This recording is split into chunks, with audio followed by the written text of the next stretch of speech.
अरे अरे कहाँ से अवतारू हो? हई दागी कैसन बा? अरे अरे धर सरे धर धर धर।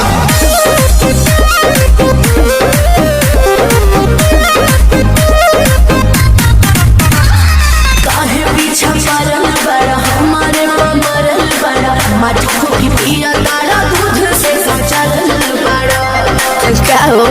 ऐसा नहीं है तो के कर जगवलू हा भगिया गोरी, पुतवलू हा अगिया गोरी।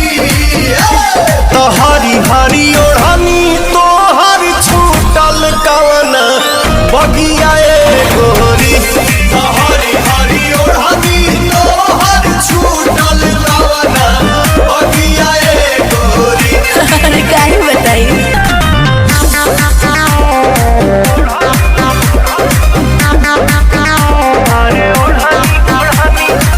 दिन रहे कौन न देखलू कैलेंडर, कैलू बगानी में जवानी सरेंडर। ऐसे तू ना मनोबा बात भीतर के का जनबा। छोटे में खो